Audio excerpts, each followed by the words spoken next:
Oh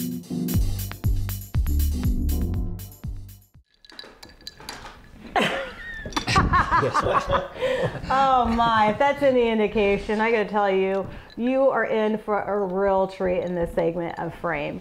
Our next guest has taken something that most of us have used as an entertainment or educational tool and turned it into an entirely cool art form.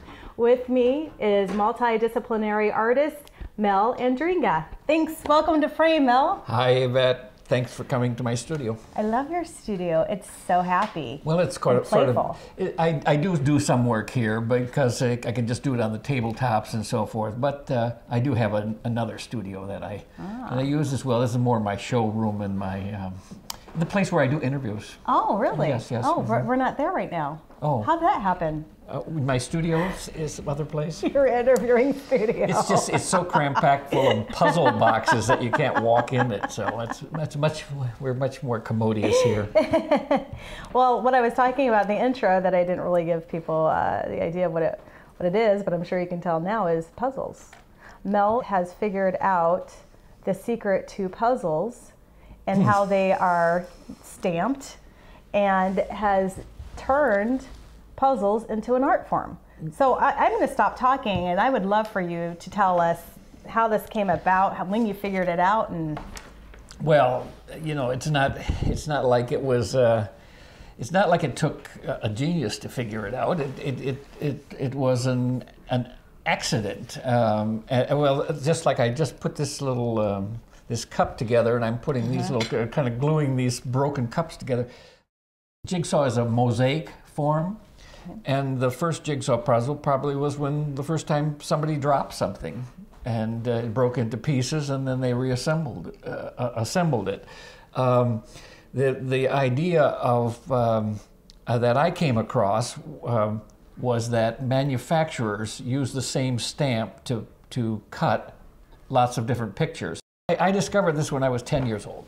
And so anybody, if I could do it when I was 10, anybody can do it. I know, but I haven't met anybody else who has, so that's why I think it's pretty spectacular. Anyway, I had a set of World War II airplane puzzles for my cousin Bruce, and they were, sort of fighter airplanes that were going in this direction and this direction. They had rat-tats and smoke sort of things, and they had the same stamp and blue backgrounds for the sky, see? And I found out that I could mix them together and make crashes. Mid-air collisions with the thing. That's a very strong mnemonic, something you remember a long time. That is true. So later on, when I was in college, I thought about that. I remembered that idea, and I looked and I found some puzzles to see whether they still did that, or whether they did it for adult puzzles. And it turns out the puzzles are the stamps are very expensive to make. And and complicated to make, and as a result, they use them for lots of different pictures. I had a little grant to do a performance, a little theater project, and I had some money left over. I decided to really invest in my future, and so I went to Goodwills and Salvation Armies and secondhand stores, and I bought, at that time you could buy them for $0.25, jigsaw puzzles, and I just bought hundreds of them, hundreds. I have thousands now, but I bought hundreds then. And then I just figured out which ones would match up with each other ones. I do it in a kind of simple way. When I find a puzzle, I search until I find the corner pieces, see? Okay. And all I do is I try to find 3 of the corner pieces. And then if I find the 3 corner pieces, I put them in an envelope, and then I close the box up. And then the next time I find a box from the same company that has the same size, I think maybe they'll mix, maybe they will. So then I search through the second one, and I try to find 2 of the corners in the second one. And if one of the 2 from the second one matches one of the 3 from the first one, then the 2 puzzles match.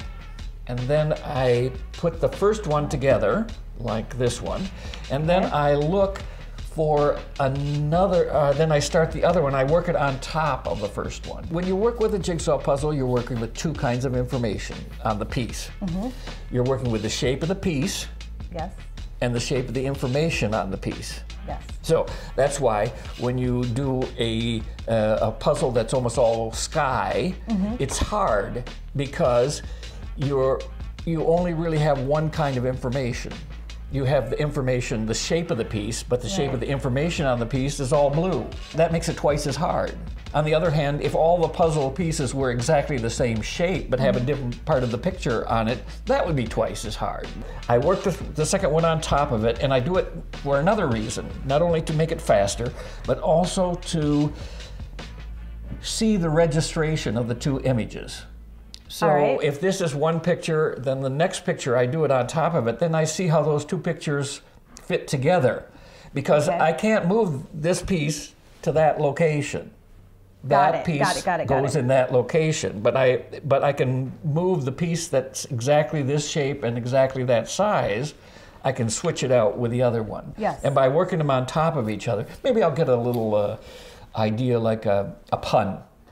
Say like the one with the that's called Big Rack, the raccoons coming out of the hamburger, right?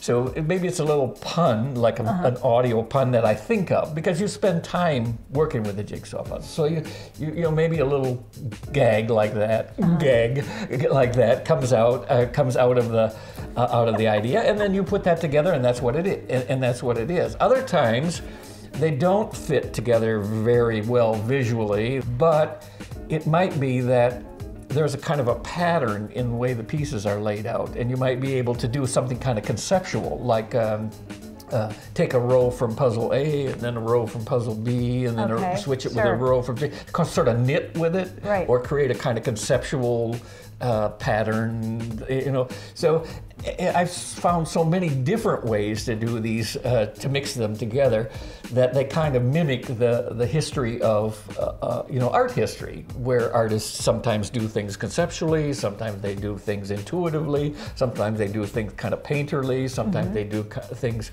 with a surrealist kind of twist to it, and so forth and so on. I went to the Cedar Rapids Museum of Art and saw the pieces that you have in the show. So tell us about the exhibition and your inclusion in it.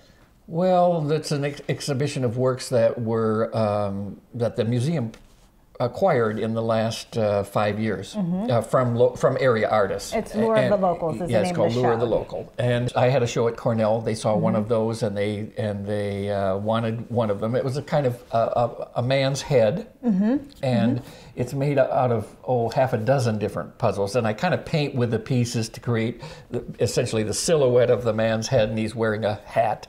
And it's called Mad as a Hatter. It includes puzzles of newspapers, puzzles of flower bouquets, a gumball machine, various other things, and then all kind of put together in patches. So they had, and there was a companion piece to it called Bee in Her Bonnet, which is a kind of a female head with a kind of floral hat on her head. I want to know about your glasses, though. Everybody wants to know. I'm not the only one. Oh, I got them in Venice on New Year's Eve. Of course, I lost my glasses, fell into a canal or something. I don't quite remember. It was New Year's Eve, and I had to get a new pair while I was there. And actually, people have been going to Venice for glasses since Galileo. Even Elton John goes to Venice for glasses, and they have shops that only make one kind of glasses. You know, their own brand and their own kind of thing. So this wasn't the most unusual one. Some were like a twig across your brow and two little hanging pieces of glass or shards of glass that looked like you walked into a plate glass window, you know. You can get good stuff in Venice. We're going to go. We need a trip. We need a fashion art trip to Venice. Yeah. We'll call it. No, I won't say that on camera. Oh, this has been a delight. Okay. Exciting. Thank you. You're welcome. You were spectacular. Thank you for inviting me. Absolutely. I want everyone to know about your work. All right. We'll Tell get them busy about on some that. other people. You got some other artists coming up? Here we go. Yes. I make my rounds all in positive ways, but I am so committed to this project and being a part of the conversation and getting people to think. Well, anything we can do to support the artist community. Thank you. I appreciate it so much, Mel. Okay. All right. I told you we're in for a treat. Thanks for tuning in to this segment of Frame. He's an artist after my own heart. From his incredible selection and assortment of printed media, from magazines to books, he channels some amazing artists through his paintings. You'll see his work in the new Cedar Rapids Museum of Art's Lore of the Local show, which you must see. And hopefully you will understand his work at the soul level like I have. And if it really moves you, it'll bring you to tears, as it has done for me. In this segment of Frame, we were meeting local painter Bill Staymates. Thank you for having us in your studio, Bill. Thank you.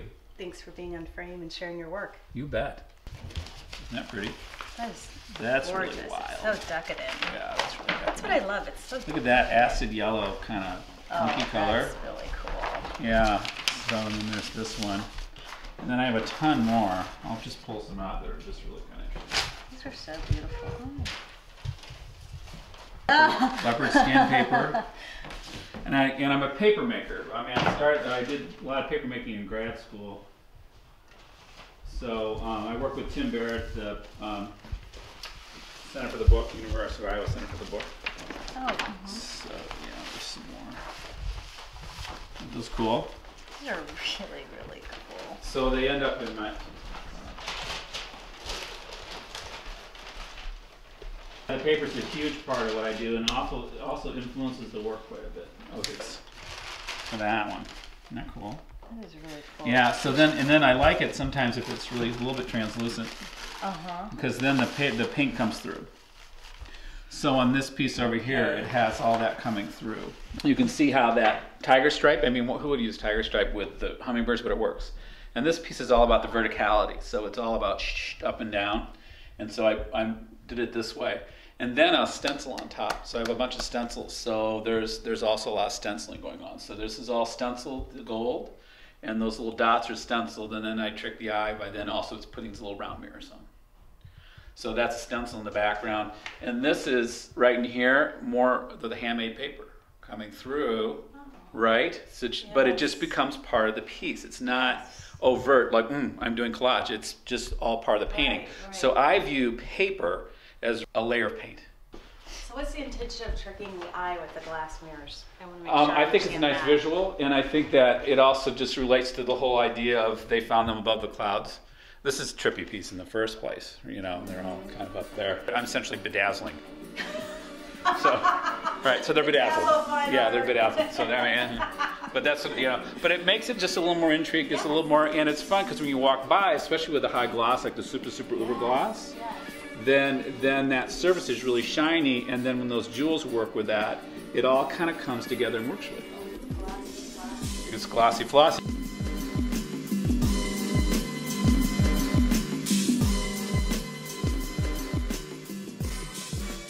This chandelier is just that whole idea of the opulence, the overdone in society, and then the tile in this one, they knew it was all about her chandelier. Well, I mean, that's obviously, the whole status symbol thing.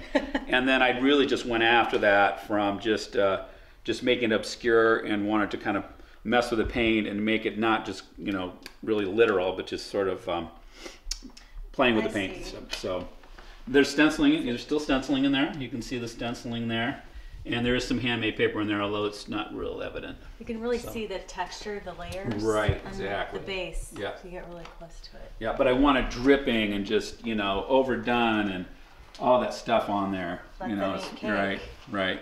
Exactly. Yeah. Let them eat cake. I really need one more chandelier for my house. Right. One more. Black ground, and then started building the surfaces up with color, and I finally got to the white. And so I was doing these flowers sort of in the background. I didn't want them to be really overt. Again, they're there and they're sort of cloud-like and they're back there, but they're not way forward. And then put the main characters in the painting on the surface.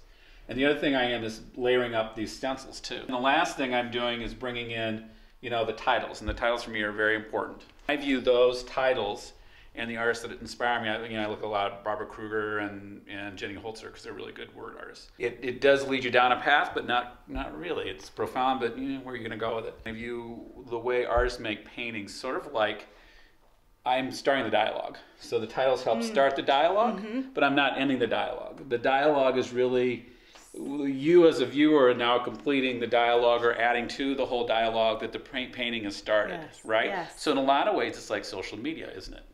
Yes. So, right, you start a tweet and someone then builds off of that, or you put something on Facebook and other Right. people like it or not, or comment on it. Now, there's the aspect of that, which is interesting, is that you're also a little bit vulnerable because you may Yes. not always get a positive response. You may Oh, get, yes. but everyone now who's doing social media stuff kind of knows how an artist feels when you put it out there Right. and have people comment. It's a pretty good analogy, actually. It is a really great analogy. Yeah. So then my question comes, does it make you stronger? Do you still feel a little vulnerable? Yeah, but you What's know, you your better have a emotional journey? pretty good intestinal fortitude if you're going to do this and not be too sensitive about it.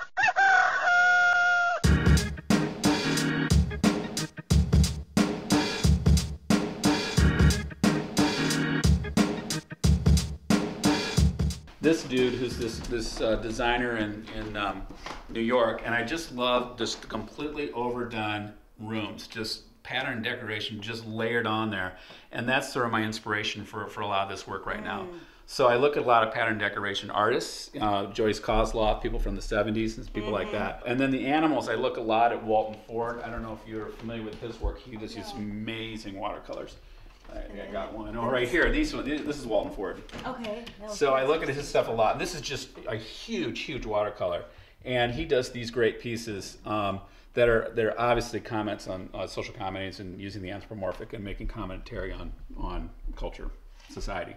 So he's wonderful. So he's another one of my inspirations too. I'm looking at different people for different reasons, and then they all kind of inform the work for different reasons. Sean got the piece for the museum, which was the big she-wolf, you know, and a lot of people, I notice younger people like it a lot. Older people are like, huh, no, really don't like that very much. So, I mean, and hey, I just have to deal with it. I mean, that's just the way it is. But It that's happens. your vision, it's your interpretation Right. of your moment. Right. It's a little startling. It's a little startling. It is. And again, you know, because I use these animals and they're all someone I know, or they take on a persona of someone. And so that she-wolf was a persona of someone I know, a relative who's pretty judgmental when they come in our house or in someone's house, pretty sanctimonious. And it's like, they're coming and going, well, I don't know if I like that or not. So, you know, she found it also distasteful. Well, okay, fine. So that was how I viewed it. But that's not how everyone takes the piece. Well, that whole piece started with doing the mouth. The pink gums were important because then that particular pink, which is a horrible Pepto-Bismol pink, this color right here is just awful. But I mean, it was you the make it look basis pretty. right, exactly. It was the basis to the whole painting. I mean, I use a color generally and mix it with all the colors in the piece.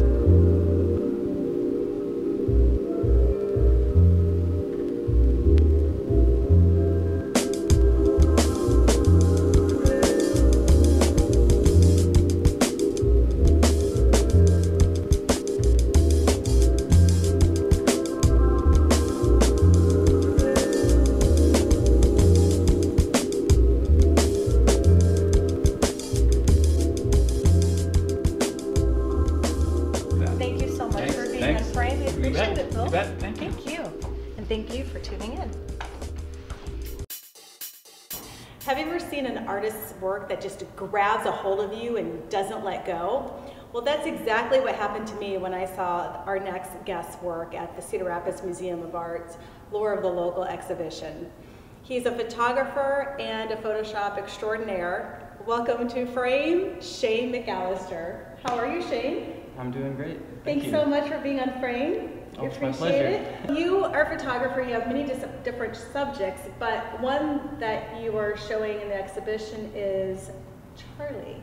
I do take a lot of different pictures. I like to just drive around and get lost and walk around small towns in Iowa. But this is kind of a series that I've started with this little guy right here. Everyone, meet Charlie. Hi, Charlie. Thanks for being here. You look fabulous. Charlie's kind of deviant. He's a little naughty, and you never know where he's going to show up. He's showed up in many different places. But today, Shane has decided Charlie's doing yoga. Therefore, you know, we're in our yoga poses, kind of, sort of. And he's going to share with us his creative process and how he brings Charlie to life in his photographs. Yep. He's gone golfing. He's drank coffee. He's, been gardening. He's done a little construction. Bird watching. Bird watching, putting on his jacket. And, Yeah, really the this is a beautiful possibilities are endless. Yeah. And you looks beautiful today. You must have just come back from the beauty parlor, Charlie. Right? You look like you are so fresh and ready to go. Yep, he spent the day at the spa getting ready for the shoot today. Wonderful. Where do we begin with this? I can show you kind of how I get started with Charlie. Okay. The first thing I do is I set up my tripod. I always have it right around Charlie's height, so it looks like he's actually, when the picture's done, it looks like he was the one taking the picture. And then I just get my focus ready, and I don't really touch the camera after that. I have to have an assistant push the button, push the shutter, while I pose Charlie in the scene. We're gonna, was it the tree pose? Is that what we kind of decided on? Yes, the tree pose. And I have our whole list of poses here that we can put Charlie in. I gotta try to, so what I try to do is not have any part of myself blocking Charlie from the camera's point of view. It just makes the photoshopping a little bit easier if I'm in it as little as possible. Sure. I don't have to create new arms for Charlie or anything like that. It's not always possible. This one might be tricky with the mirror behind me, but I thought it just seemed like that's how they would do it in yoga. So if I can get this going here. So it's somewhat of a tedious process trying to pose Charlie sometimes. Doesn't always do what I want him to. So let's see Well, if you we know, can he's do a little this. naughty. I can Yep. understand. He's a little incorrigible. He's a little creepy, some people think. He is, but I like him. Charlie's just slightly creepy, but there's something about Charlie. I could get my assistant to snap a couple pictures real quick. Okay. So what I do is I pose him, and then I kind of move him just a little bit, so I get a couple different options. How long have you been working with Charlie? This is something I started when I was in college. I was a junior, so it would have been 2008. Your arms are doing funny things, Charlie. His technique is nearly perfect according to our little reference guide here. I'm amazed at how much of you is in the photo posing him, and then the end result is you can't tell that anyone is behind Charlie's poses. Your photoshopping work is beyond exceptional. It really, really is. Well, I think the kind of one of the tricks to Photoshop is you got to make it look like it's never been in a computer, and it takes more patience than posing Charlie really to get the Photoshop to look just right. Because my goal is to have the illusion that Charlie is living and he's the only person in the world. It's a alternate universe, I guess, Sure. of just Charlie's. It works. You do it very, very well. This will be my 25th Charlie that I've made, so it's kind of cool. Do you have a goal in mind as how many Charlies you want in your series? I don't know. The possibilities are kind of endless. Charlie can do anything that I put his mind to, I guess. I don't know. I guess I will just stop when it gets old, so I might never stop. Sure. It's not the only thing I do. I always like to have a couple projects going on at the same time, and Charlie's just the most successful one right now. Charlie probably has some deeper significance than what meets the eye. Yeah, absolutely. At first glance, it's kind of funny, maybe a little creepy. And then I hope that people, after they look at it for a couple extra seconds, start to see this idea of, you know, Charlie kind of represents all of us, and he represents sort of the best of us all. He's always helpful, he's always happy. I couldn't make him frown if I wanted to. True. And he's very curious, and I think those are three of the most important qualities in humanity. And then there's also the idea that he is a puppet that has no puppeteer. So it's kind of, for me, that's the most personal part, because as a young adult, I feel that way.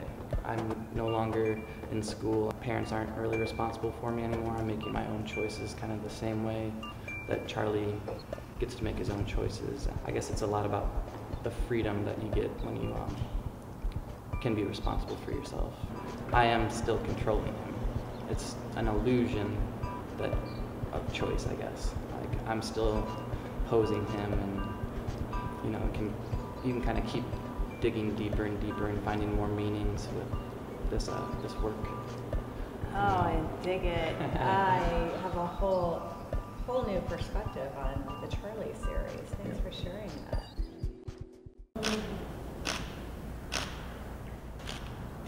It's always a little tricky.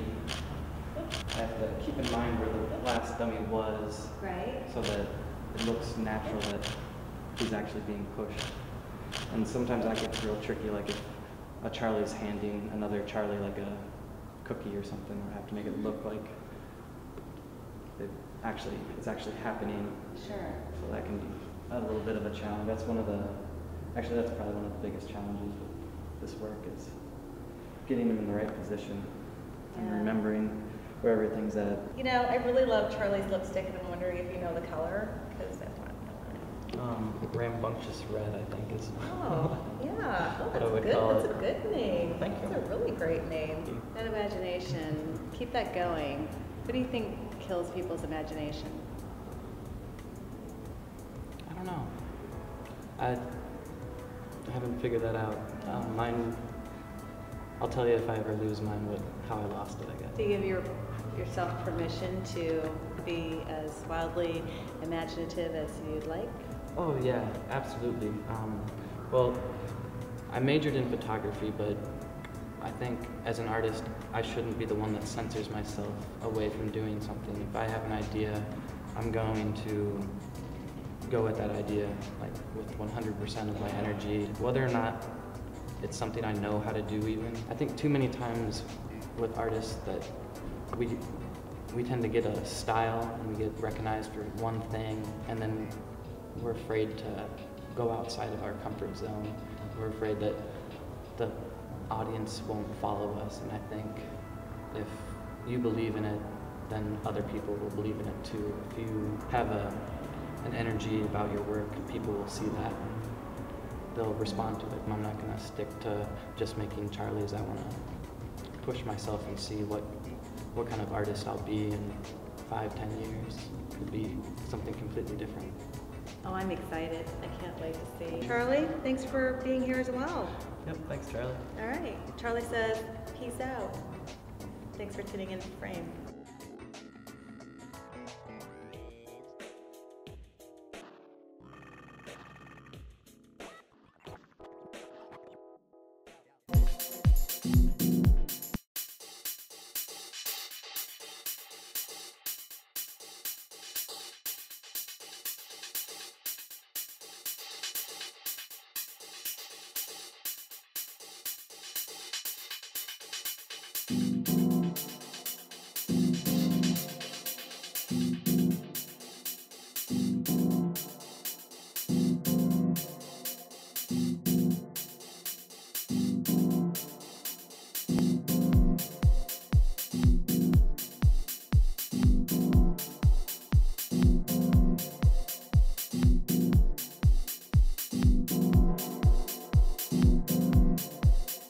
Frame is sponsored by Allegra,